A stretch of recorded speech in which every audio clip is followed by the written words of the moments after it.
Quiet, please. Quiet, please.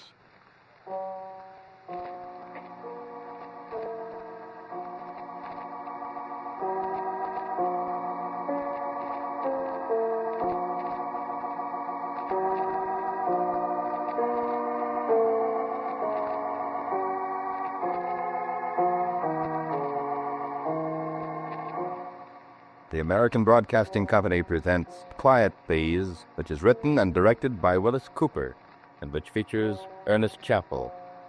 Quiet Please for today is called Northern Light.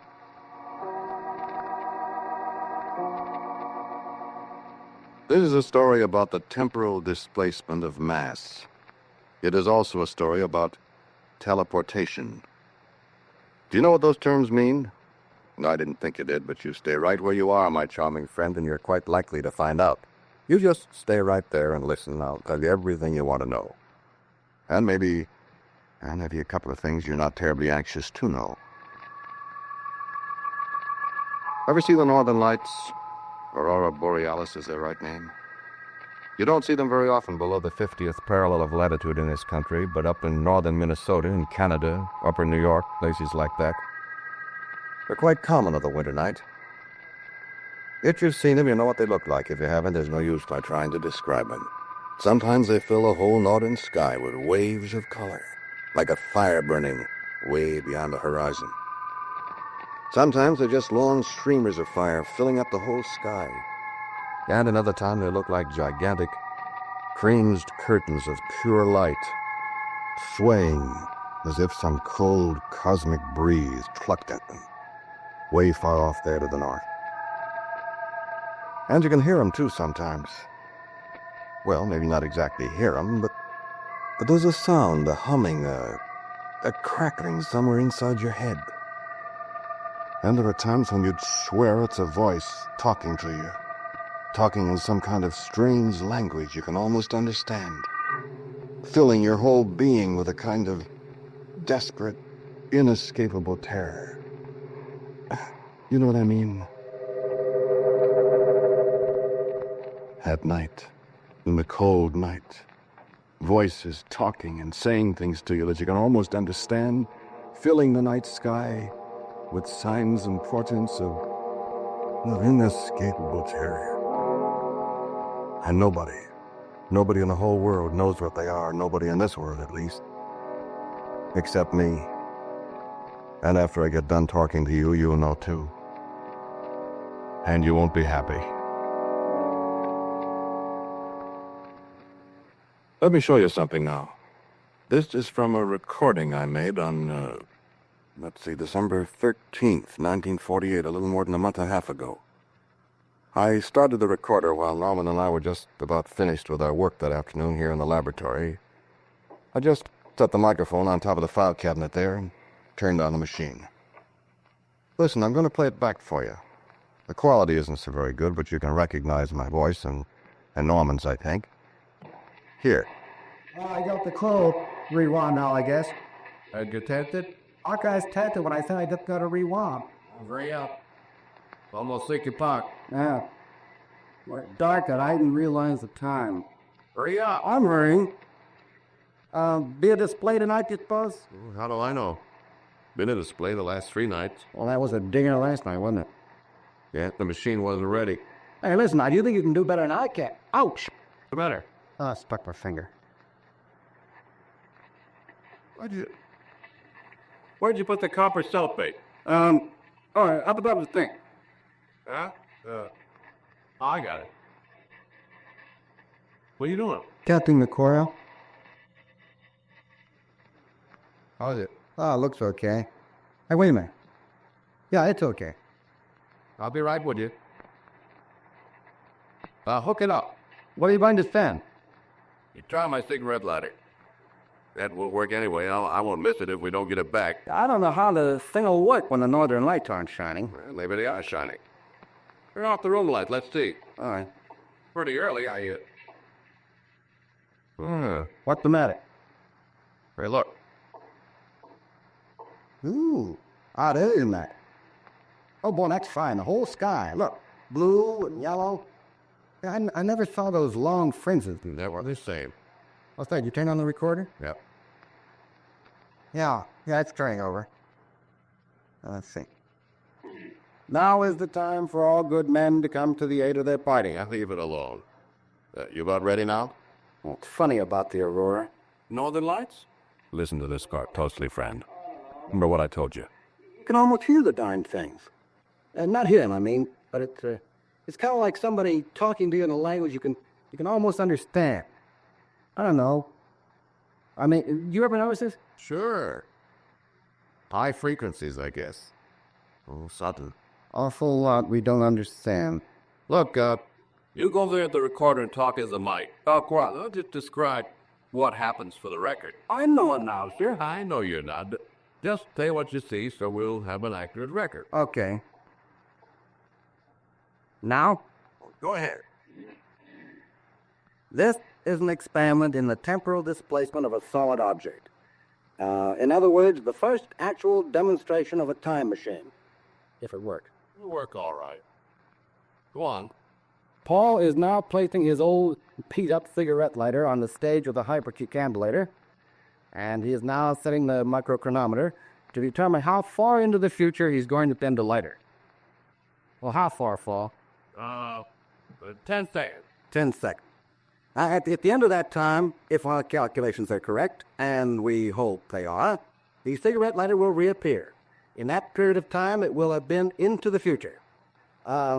We could send it farther into the future if we wanted to, I guess, but we'd just have to wait that much longer for time to catch up with it and make it reappear. But 10 seconds, well, I mean, we can prove our point by saying it 10 seconds into the future just as well as 10 years ahead, and this way we don't have to wait too long. Hey, how am I doing, Paul? I go into your commercial.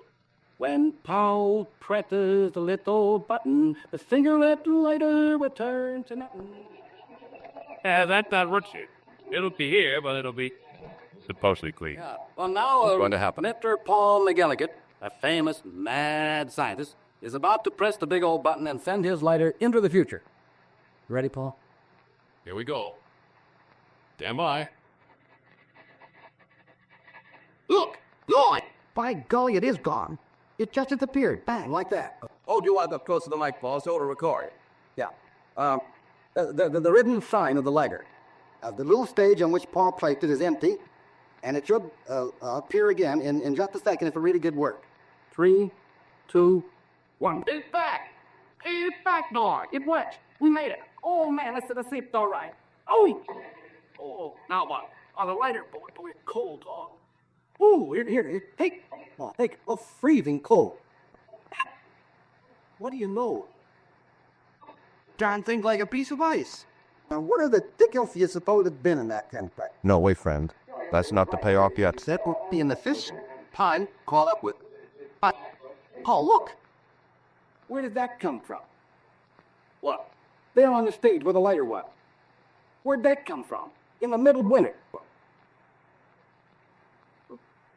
What is it? Okay, it's a caterpillar, Paul. A brown and black caterpillar. Where do you suppose it came from? Wasn't there? Well, I'll tell you where it came from, Paul. Well? It came from the same place where the cigarette lighter went. What? What are you talking about? Well, feel it, Pop. Feel it firm. See? It's as cold as ice, too. A caterpillar. A little brown and black caterpillar, the kind they call woolly bears. You know, or larva of the tiger moth, the Istea Isabella. In the dead of winter and as cold as ice. Where did it come from? Huh? You want to know. Incidentally, you know, the old-timers say that the woolly bear caterpillar is a weather prophet. If the brown bands on his fur are narrow, there's a severe winter ahead. If they're wide, it's going to be a mild winter. Maybe. This one, you can hardly see the brown bands. Tough weather ahead, that's what the old-timers would say. But where'd she come from? She wasn't there when we put the cigarette lighter on the stage. When time caught up again, there she was. She? Sure, Isabella. I see her, Isabella. Good, you remember? Well, she was wriggling happily when she arrived from somewhere in the future. But as she warmed up, she seemed to go into a trance, almost a death-like trance. So Norman said, put her in the deep freeze. Maybe she'll come to again in the cold. So we put her in the deep freeze. And in half an hour, when we looked in at her, she was wiggling happily. At 10 degrees below zero, friend. Can you tie that? My goodness, she should have been frozen solid. Well, nothing special happened for a couple of days. That, you remember, was a month and a half ago, December 13th, 1948. Where were you on the night of December 18th? Saturday night, a week before Christmas. I'd been Christmas shopping in the afternoon, I remember. I came back to the laboratory to check up on some stuff, and Norman was there, fiddling with things. Hi, Norm, I said. How's Isabella? You know something funny, Paul? What's the matter with you? Well, me? You look so pale. You sick? Eat something disagreed with you? Paul, Isabella's singing. Singing what? Isabella's singing? You're dotty. She's singing. The caterpillar's singing. Not tap dancing, I hope. I'm not kidding you. Oh, cut it out. Open the deep freeze and listen. You been at the C2H50H? I haven't had a drink since Thursday night. Well, now what? Open the deep freeze and listen. No kidding? No kidding. Well, we don't know where she came from. I won't be surprised at anything. Hello, Isabella. Don't do that. The matter, afraid she nice to be back? Well, I don't know what. Hello, Isabella. I hear you singing. I told you, Paul. I don't hear anything. Listen, Paul. I haven't lost a button. I've been hearing it all afternoon. I couldn't figure out what was doing it, and then I noticed it was louder alongside the deep freeze here. So I opened it up, and stuck my head inside, and it was coming from her. Oh. What does it sound like, Norm? Well, I don't know. I mean, it's kind of like A-E-I. A-E-I? Didn't she say A-E-I-O-U and sometimes W and Y? Now, don't rib me. I tell you, I've heard it. I think you better take a Christmas vacation, Norm. I'm not... No, kid, I know, but listen. We've been playing around with some pretty deep cosmic secrets, you and me. We've managed temporal displacement, which nobody in the world has ever done, see? Maybe we both need a rest. You know what I think, Paul? What? I think we've managed teleportation, too. And we don't know it. Teleportation? You mean like Charles Ford talks about? I mean transporting tangible objects from one place to another without any mechanical means. Electronically. I don't know, Paul. All I know is that cigarette lighter was someplace where it was awful cold. And it wasn't cold here in this room. Well, And where did that caterpillar come from? I don't know. It came from wherever that cigarette lighter went, Paul. But where? I don't know, somewhere. And you know what? I'm going to find out where it came from. You are. And how, may I ask you? I'm going to modify this gadget of ours, this hypercucambulator, so it'll carry a man. And then, my dear boss, I'm going to sit down in it and have you send me out there somewhere in time and space and come back and tell you all about it. That's all for tonight, bud. What? Come on, I'll take you out and buy you a drink. I'm not fooling, Paul. Okay, you're not fooling, Norm. Get your hat and coat and come on. I prescribe hot buttered rum. Well, Turn off the lights. will you listen to me for a Turn minute? off the lights. I want hot buttered rum. Okay. Gosh, look out of that window. The northern lights. Oh, they're really bright tonight. I sure are. Look how they pulse. Up, down. Up, down. Norm, Up. What? look at the deep freeze there in the dark. What about? You see it? Light, Paul. Lights. I see it, Norm. It's right in step with the northern lights. And the same color. Red, red. Blue, blue. Up, down. Up. Coming on the deep freeze where our little friend Isabella was singing to you. Now, what do you all listen? Wait.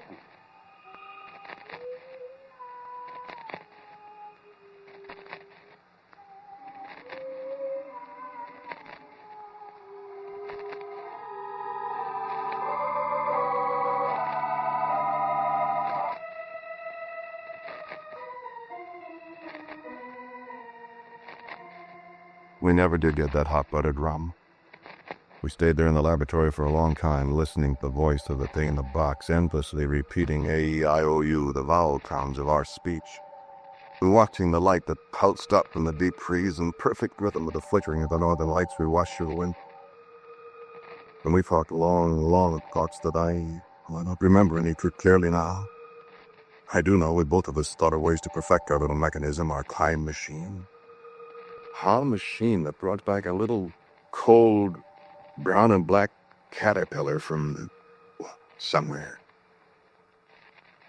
And when it was morning, and the lights had faded from the northern skies, we found that our machine was very different.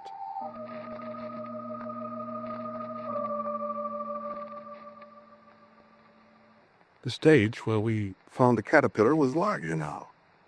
I had only a vague recollection of what had happened in the night. I said to Norman, I said, what did we do last night? I don't know for sure, Pa. Could we rebuild that thing? Make it larger? I don't know. I think I dreamed I was working on it. I think I hit my finger with a hammer. I see. Thumb's all bruised. Certainly looks it. Well, nobody could have gotten in here. The door's locked. And the machine's certainly different. This coil, I think. Look, it's rewound different. Could I do that? My head hurts. Yeah, mine too. Oh, I don't get it. I don't either. I wish I could. Listen, Norm. What? Maybe we did change it. Well, how could we have done all that by ourselves? I got an idea. What? Why, maybe Isabella helped us. The caterpillar? Oh, today, shall we? Open the deep freeze. Well, I opened it. It was empty. There wasn't any brown and black caterpillar in the deep freeze. We took a flashlight and looked over every inch of it. We stood there and looked at each other. For a whole minute. Bauman said, well. I just shook my head. We went over and sat down. All of a sudden I said, I found her, Norman. And there she was. There was little Isabella the caterpillar, crumpled up, stone dead on the floor of the laboratory. And you know, caterpillars have little tiny paws. And one of Isabella's paws was the end of a long piece of wire that ran up to the generator coil. How did she get out? And I said the thing couldn't be opened from the inside. I said it was fastened down tight when I took the lid off just now. But she did get out. Maybe she did help us, Norm, I said. And he just sat there and stared at me. And I got up and put on my overcoat. Where are you going? Where are you going, Paul? I said, I'm going to find out something, Norman. Where I'm going, it's cold, I said. I know that, and I'm going to find out what's been going on and where that caterpillar came from. Norm goggled at me. I stepped in the stage of the machine. It was to take me away somewhere in time, in space. I said, Norm, turn it off.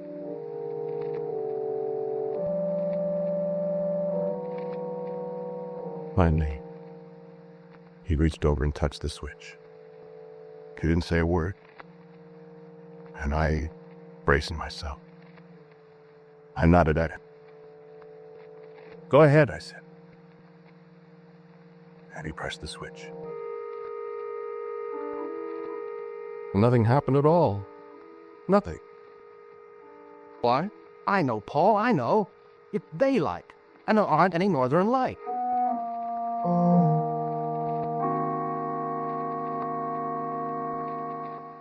Well, it was just as well.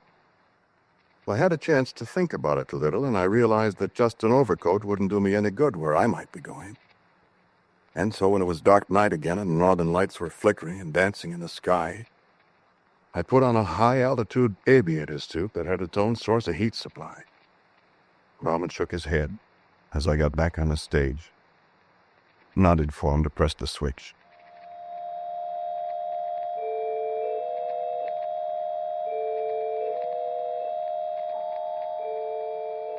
Cold. You've never been cold, friend. Dark. You wouldn't know how dark it can get. And I was standing on an immense plain that stretched so far into the distance, the plain with snow and eternal ice. A dead, cold, white world with the blackest sky above me. And the northern lights reached from horizon to horizon. Even through the high-altitude chute, I could feel a biting cold. And I was afraid, shivering, abjectly afraid. The streamers of the northern lights reached down toward me and wrapped about me. I heard the sound of voices screaming into my mind. I could understand them. I wished heartily I'd never played around with cosmic forces. I yelled inside the heavy helmet. I yelled, "Norman!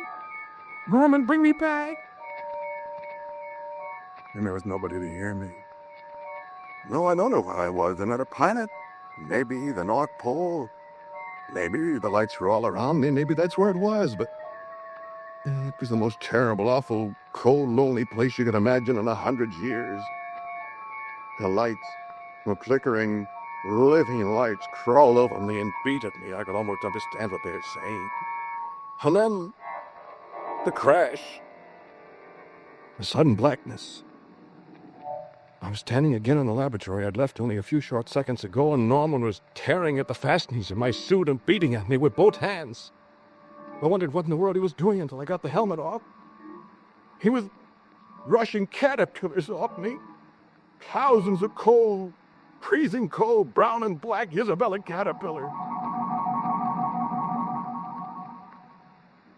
I was in bed for a week or more, I don't know how long.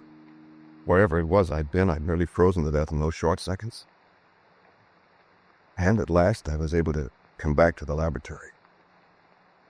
I sat there that night with Norman, and outside the windows the northern lights were brighter than they'd ever been before.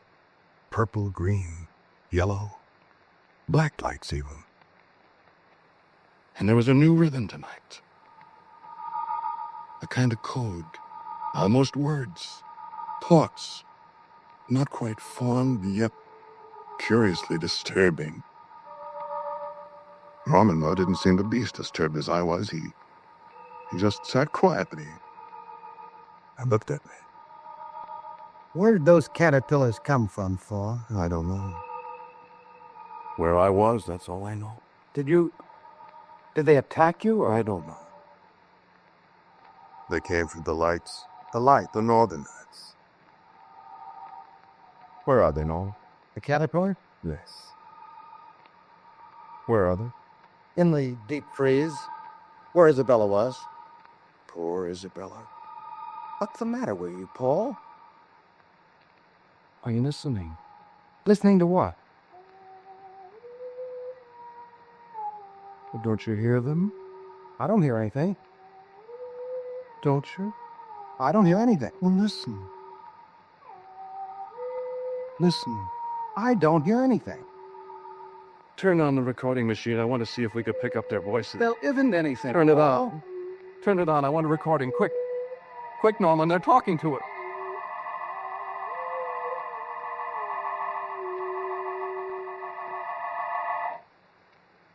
Listen, friend. I want to play you another recording. This is what came out of our tape recorder that night when I was listening to the voices, and Norman couldn't hear anything. Just listen. I still don't hear anything, Paul. We still listen. I tell you, listen. What's that? Look at the deep freeze. The top's coming open. Look at the light around it, Paul. It's quiet. Watch. How did they... Good Lord, look. The caterpillars are coming out, Paul. Look at them. There's millions of them. Be still, Norman. But Paul, your voice. Be still, I said. What's the matter with your voice? We want to talk to you. You what? You said we. Why, of course, Norman. We. Who for the... It is Carl's voice, Norman. Carl's voice. Voice. But it is not Carl speaking. Listen.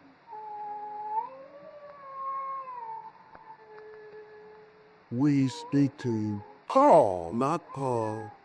We, the people of the lights. We from the cold. We are speaking to you with Paul's voice. I tell you that... Paul's voice will tell you what to do when the time comes, Norman. We go to the machine now. Paul's mind is ours for a little time now. We go to the machine that brought us to your world from the world of the lights. Who are you? The people of the lights, to take over this world of yours. Only this world of yours is so hot. We must have the cold world, and we know how to make it cold. What's the matter, Paul? Paul! No, quick, Norman. Turn on the machine. Tell it the plate is in your world. No, our world. Hurry. So hot. Hurry, so hot. Paul. Hurry. Turn on the machine.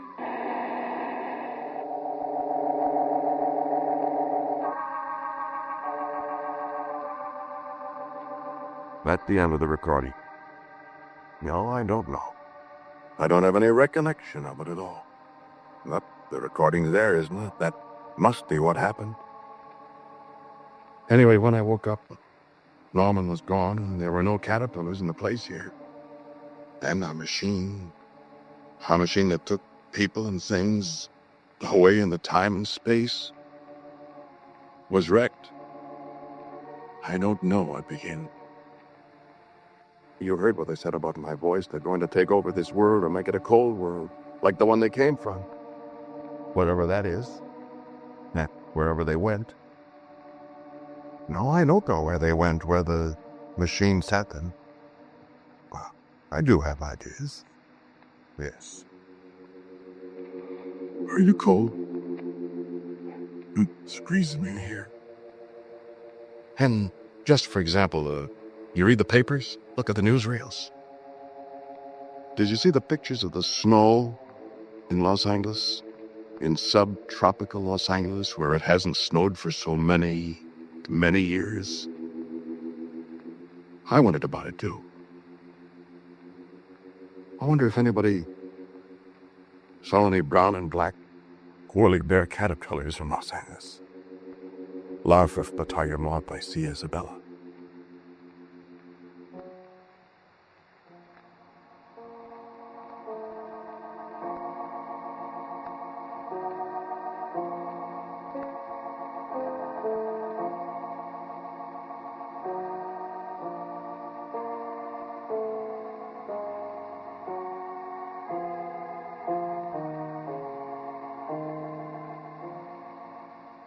The title of today's Quiet Please story is Northern Light.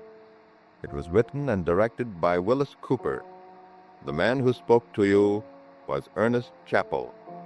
And my laboratory assistant Norman was played by Dan Sutter. The voices of Isabella and her friends was that of Cecil Roy. As usual, music for Quiet Please is played by Albert Berman. Now for a word about next week. Our writer director, my good friend Willis Cooper. Thank you for listening to Quiet Please. For next week, I have a story for you that comes from the steel mills out South Chicago way. It's called Cap the Heat, Bogdan.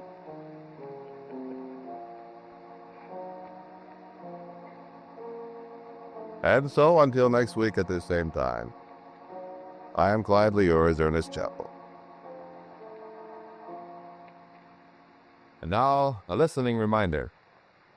How are your predictions of things to come? What's your batting average?